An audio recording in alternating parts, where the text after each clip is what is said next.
Hello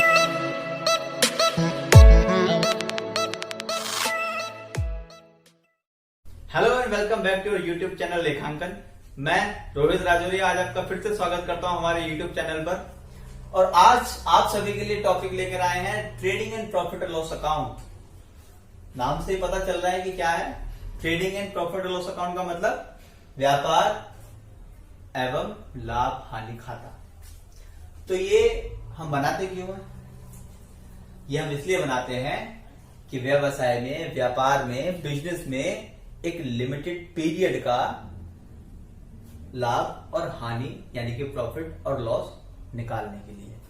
अब देखिए इसमें इसको बनाने के लिए चाहिए क्या क्या, इसको बनाते कैसे, इसको निकालते कैसे, अगर प्रॉफिट निकालना है तो कैसे निकालेंगे, लॉस हुआ है तो कैसे हुआ है, कैसे निकालेंगे। तो उसको फाइंड करने के लिए एक टेबल बनाई जाती है। उस टेबल को ही कहा जाता है trading and profit and loss account. देखिए यहां पर मैंने दो साइड बनाई है। ये देखिए टेबल बनाई है मैंने, एक साइड है डेबिट साइड, दूसरी साइड है credit side. Particulars amount, particulars amount, दोनों सेम चीज मैंने दोनों जगह लिखी है। अब देखिए यहां पर जो चीजें मैंने मेंशन की हैं इसके अंदर, ये जो भी नाम मैंने इसके अंदर मेंशन किए हैं, एक एक नाम को हम बारीकी से समझेंगे और उसका क्या यहां पर रोल है, क्या यूज है, उन सभी को हम समझेंगे। उसके बाद हम समझेंगे कि कैसे हमें निकालना है, हम कैलकुलेट कैसे करेंगे, फिर हम उसको निकालेंगे। देखिए सबसे पहले यहां पर मैंने लिखा है ओपनिंग स्टॉक। और हाँ, एक चीज और मैं आपको बता दूं, हमने अपनी सबसे पहली वीडियो में सीखा था रियल अकाउंट्स, पर्सनल अकाउंट और नॉमिनल अकाउंट्स के बारे में। उस वक्त मैंने आपको बताया था कि रियल अकाउंट्स और पर्सनल अकाउंट तो मैंने उस वक्त आपको बता दिए थे। मैंने आपको बताया था कि नॉमिनल अकाउंट्स के एग्जाम्पल हम बाद में आपको देंगे। तो ये नॉमिनल अकाउंट्स का अब तक का हमारा सबसे पहला एग्जांपल है जो मैं आपको बताने जा रहा हूं। तो देखिए आगे हम समझते हैं, वापस आते हैं अपने ट्रेडिंग अकाउंट में। देखिए सबसे पहले यहां पर लिखा हुआ opening stock. Clear? Opening stock यानी कि शुरुआती स्टॉक। ओपनिंग नाम से ही पता चल रहा है, स्टॉक यानी कि सामान जो हमारे पास है। अब देखिए ये ओपनिंग स्टॉक कब का स्टॉक, कैसा ओपनिंग? ये ओपनिंग है, मान लीजिए देखिए हम ये जो अकाउंट बना रहे हैं ये हम 2019 और 20 का बना रहे हैं। 2019 और 20 जो हमारा साल अभी बीता है, अप्रैल 2019 से मार्च 2020 तक का जो हमारा साल था, उस पीरियड का हम trading and profit and loss account बना रहे हैं। तो देखिए ये उस पीरियड में शुरुआत में यानी कि अप्रैल 2019, 1 अप्रैल 2019 को शुरुआत में जो हमारे व्यवसाय में, जो हमारे बिजनेस में स्टॉक अवेलेबल है वो ओपनिंग स्टॉक है। क्लियर हुआ? हमने 1 अप्रैल को अपनी दुकान का शटर उठाया, जो जो चीजें हमारे पास अवेलेबल हैं वो ओपनिंग स्टॉक है। अभी तक हमने ना कोई सामान खरीदा ना बेचा, हमने 1 अप्रैल को दुकान खोली, अपना शटर उठाया है और जो जो चीजें हमारे पास अवेलेबल हैं वो ओपनिंग स्टॉक है। क्लियर? उसके बाद है यहां पर परचेज। अब परचेज यहां पर इस पूरे पीरियड यानी कि 2019 और 20, इस पूरे साल में, इस पूरे पीरियड में जितना भी हमने सामान खरीदा, परचेज जो भी हमने सामान खरीदा वो परचेज अकाउंट है हमारा। जितना भी हमने सामान खरीदा वो परचेज। अब यहां पर देखिए मैंने उसमें कुछ एक छोटी सी चीज लेस कर रखी है। देखिए लिखा हुआ मैंने रिटर्न आउटवर्ड।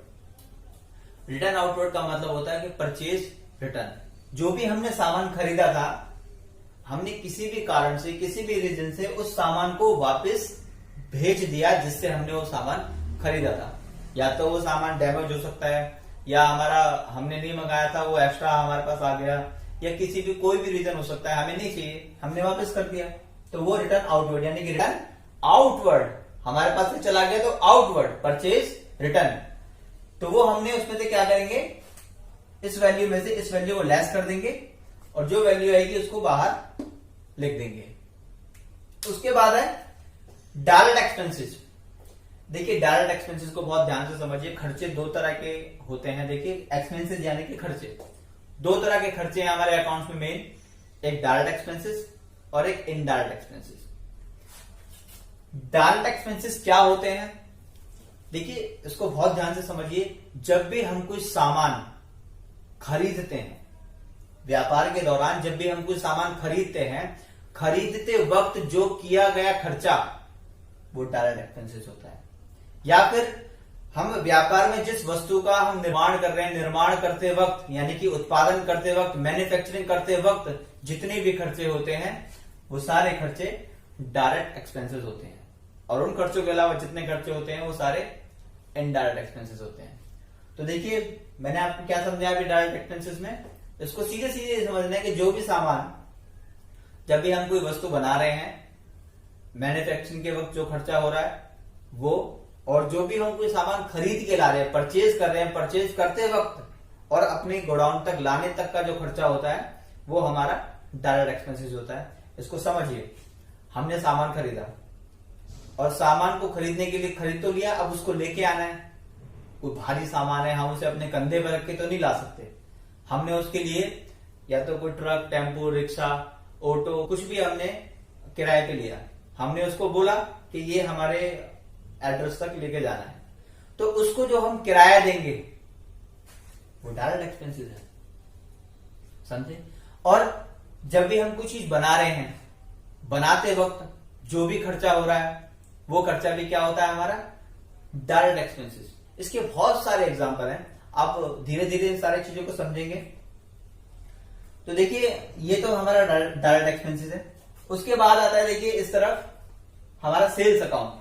जिस तरह से हमने पूरे साल का यहाँ पर परचेज अकाउंट लिखा है, उसी तरह से यहाँ पर पूरे साल में जो हमने सेल किए उस सेल का अमाउंट यहां मेंशन करेंगे। उसके बाद जिस तरह से मैंने यहाँ पर रिटर्न आउटवर्ड किया था उस तरह से यहाँ पर रिटर्न इनवर्ड। रिटर्न इनवर्ड का मतलब सीधा सीधा इसका अपोजिट, यानी कि जो हमने सेल किया, भाई हम किसी को वापस कर सकते हैं तो कोई हमें भी वापस कर सकता है, किसी को हमारा माल भी पसंद नहीं आ सकता तो उसने हमें वापस कर दिया, वो हमारे लिए रिटर्न इनवर्ड हो गया। तो हमने उस रिटर्न इनवर्ड को सेल अमाउंट में से लेस कर दिया और जो वैल्यू आई वो हमने बाहर पेड कर दी। उसके बाद आता है देखिए क्लोजिंग स्टॉक। जिस तरह से हमने ओपनिंग स्टॉक निकाला, अप्रैल 2019 को शटर खोला तो जो हमारे पास सामान अवेलेबल था वो ओपनिंग स्टॉक। अब ऐसे 31 मार्च 2020 साल का अंतिम दिन अब शटर डाउन कर रहे हैं, तो डाउन करते वक्त जो खर्चा जो हमारे पास स्टॉक अवेलेबल है वो क्लोजिंग स्टॉक है। क्लियर हुआ क्लोजिंग स्टॉक। अब देखिए यहां तक ग्रॉस प्रॉफिट जो मैंने लिखा है ये यहां तक ये हमारे ट्रेडिंग अकाउंट होता है। कहां तक? ग्रॉस प्रॉफिट तक जो मैंने लिखा है ये जो मैंने यहां पर इस अकाउंट में बंद किया है ये यहां तक होता है हमारा ट्रेडिंग अकाउंट। अब ये देखिए मैंने यहां पर लिखा है gross profit CD carry down. देखिए तो ग्रॉस प्रॉफिट सीडी यहां पर मैंने लिखा है, ये क्या होगा, ये दोनों जगह की कैलकुलेशन होगी। अब क्या होगा, इनको कैलकुलेट किया जाएगा, यहां पर हमने रख दिया ये, और सेम ये वैल्यू को इस तरफ भी रखा जाएगा। अब क्या होगा, अभी भूल जाइए एक तरफ को कि ये कुछ वैल्यू यहां पर है, इस वैल्यू में से इन वैल्यू को जोड़ करके लेस कर दिया जाएगा और हमारा फिर निकलेगा ग्रॉस प्रॉफिट। उसको हम यहां मेंशन कर देंगे। इसको आगे हम एग्जांपल में कभी समझेंगे। फिलहाल तो हम ये समझ रहे हैं इसके कंपोनेंट्स जो बहुत इंपॉर्टेंट है, उसको मेन जो इसका जो अंदर की जो इसकी कंपोनेंट्स हैं उनको समझ रहे हैं अभी हम। तो देखिए अभी हमने यहां पर जो हमारा ग्रॉस प्रॉफिट निकला, अगर मान लीजिए इधर की वैल्यू ज्यादा नहीं है, इधर की वैल्यू ज्यादा है, तो जिस तरह से हमारा यहाँ पर ग्रॉस प्रॉफिट निकला है, अगर ये चीजें परचेज ज्यादा होंगी, सेल कम होगी, यानी कि देखिए अभी हमारा क्या है, सेल ज्यादा है, हमने सेल ज्यादा की है और परचेज की है कम, यानी कि हमने सामान बेचा ज्यादा और खरीदा कम, तो हमें प्रॉफिट हुआ। और उसी तरह से अगर हमने सामान खरीदा होगा ज्यादा पैसों का और सेल की होगी कम पैसों की, तो हमें तो लॉस हो जाएगा। तो उसी तरह से समझना है कि अगर परचेज हमारी ज्यादा हो जाएगी हमारे यहाँ पे, तो यहाँ पर ये ग्रॉस प्रॉफिट की जगह ये ग्रॉस लॉस में बदल जाएगा। ठीक है, अभी देखिए अब इसमें क्या करना है, देखिए और जो नीचे के ये जो पोर्शन है,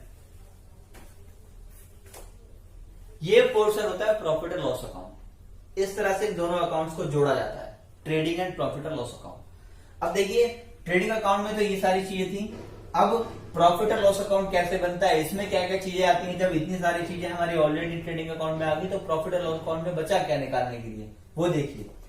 देखिए सबसे पहले जो ये वैल्यू आई है, सॉरी,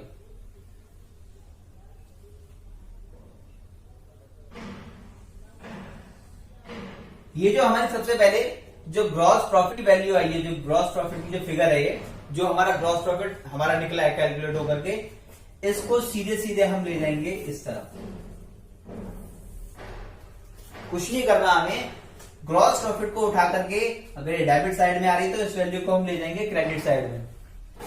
ग्रॉस प्रॉफिट सीडी है, यहां पर ये हो जाएगा ब्रॉट डाउन ग्रॉस प्रॉफिट। अब ये देखिए जो हमारी फिगर आई है ग्रॉस प्रॉफिट सीडी, इसको हमने सीधे सीधे इस वैल्यू को उठाना है और क्रेडिट साइड में रख देना है, ग्रॉस प्रॉफिट ब्रॉट डाउन के नाम से। अब देखिए अगर ये तो अभी हमारा प्रॉफिट आया, अगर लॉस आता तो लॉस को उठा करके हम यहां से उठा करके इस तरफ ले आते हैं। ठीक, हमारा प्रॉफिट आया है तो हमने प्रॉफिट को डेबिट साइड से ले जाकर के क्रेडिट साइड में रख दिया, और क्रेडिट साइड से ला करके हम रख देते, अगर लॉस आता तो हमारा हम डेबिट साइड में ले आते। अब देखिए ये तो हमने यहां कर दिया, इतना काम हो गया। अब ग्रॉस प्रॉफिट को उठा करके हमने वहां रख दिया। अब देखिए मैंने आपको बताया कि दो तरीके के खर्चे, एक डायरेक्ट एक्सपेंसेस और एक इनडायरेक्ट एक्सपेंसेस। डायरेक्ट एक्सपेंसेस का हमने यूज कर लिया ट्रेडिंग अकाउंट में। अब आता है हमारा इनडायरेक्ट एक्सपेंसेस। इनडायरेक्ट एक्सपेंसेस का यूज होगा प्रॉफिट एंड लॉस अकाउंट में। अब देखिए मैंने आपको बताया था कि डायरेक्ट एक्सपेंसेस तो वो थे जब हम कोई भी सामान खरीदते हैं तो खरीदते वक्त या फिर मैन्युफैक्चरिंग के टाइम पे जो भी हमारा खर्चा होता है वो खर्चे डायरेक्ट एक्सपेंसेस होते हैं, और ये हम हाथों हाथ इनको देते रहते हैं ऑलमोस्ट। और ये जो है इनडायरेक्ट एक्सपेंसेस, ये क्या खर्चे होते हैं? जो डायरेक्ट एक्सपेंसेस से अलावा जो खर्चे बचे वो इनडायरेक्ट एक्सपेंसेस होते हैं, जिनका जो मतलब फिक्स नहीं होते। मान लीजिए जैसे रेंट है, काम होगा या नहीं होगा लेकिन रेंट देना पड़ेगा। सैलरी है, काम होगा या नहीं होगा, सैलरी फिक्स है, वो देनी पड़ेगी हमें। ठीक है, तो ऐसे बहुत सारे खर्चे हैं इसमें जो हमारे डायरेक्ट एक्सपेंसेस से अलग होते हैं, वो इसमें हम उनको काउंट करते हैं। तो देखिए ये तो हो गया हमारा इनडायरेक्ट एक्सपेंसेस। उसके अलावा देखिए इस तरफ है हमारा एक इनडायरेक्ट इनकम। देखिए इनडायरेक्ट इनकम को समझिए, ये क्या है? एक तो तरीका हमारा ये है, जो हम व्यवसाय कर रहे हैं, जो हम बिजनेस कर रहे हैं, जो हमारा मेन सोर्स ऑफ इनकम है, उसके अलावा हम कोई साइड बाय साइड कोई काम कर रहे हैं जो हमारे व्यापार से अलग है, वो हमारी इनडायरेक्ट इनकम होती है। कैसे? देखिए मान लीजिए हम कोई व्यवसाय कर रहे हैं, हम बैग बनाते हैं, हम बैग बना करके बैग बनाते हैं, बैग को मार्केट में बेचते हैं, उससे प्रॉफिट अर्न करते हैं, वो हमारी मेन सोर्स ऑफ इनकम है।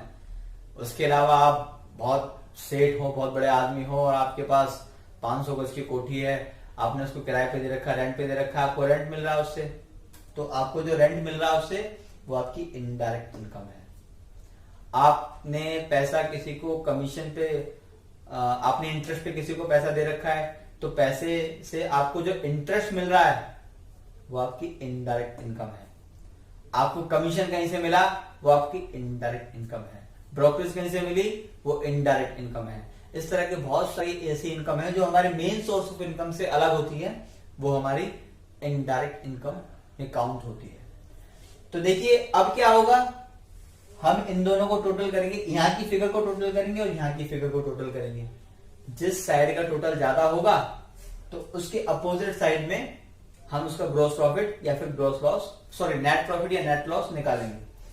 अब देखिए यहां से हमने इन दोनों को टोटल किया, सेम जगह दोनों वैल्यू को रखा। हम इस वैल्यू में से फिर नेट प्रॉफिट को फाइंड करेंगे, इस टोटल में से हम इनडायरेक्ट एक्सपेंसेस को लेस करेंगे, तो हमें फाइंड हो जाएगा नेट प्रॉफिट। तो देखिए इस तरह से हमने इसका नेट प्रॉफिट और ग्रॉस प्रॉफिट को फाइंड किया ट्रेडिंग एंड प्रॉफिट और लॉस अकाउंट बना करके। तो ये बहुत इंपॉर्टेंट है अकाउंटेंसी में, इसका बहुत इंपॉर्टेंट रोल है। तो आज हमने सीखा ट्रेडिंग एंड प्रॉफिट और लॉस अकाउंट, इसके कंपोनेंट्स हमने सीखे आज के, इसके अंदर क्या क्या चीजें हैं और इनको हमने डीपली जाना। और ऐसे ही आगे हम इसको बताएंगे, इसके एग्जांपल भी लेके आएंगे, फिर आगे बैलेंस शीट वगैरह भी बहुत सारे अकाउंट्स हम लेके आएंगे। तो जुड़े रहिए हमारे साथ, सब्सक्राइब कीजिए हमारा चैनल लेखांकन और फॉलो कीजिए इंस्टाग्राम पर। Thank you so much.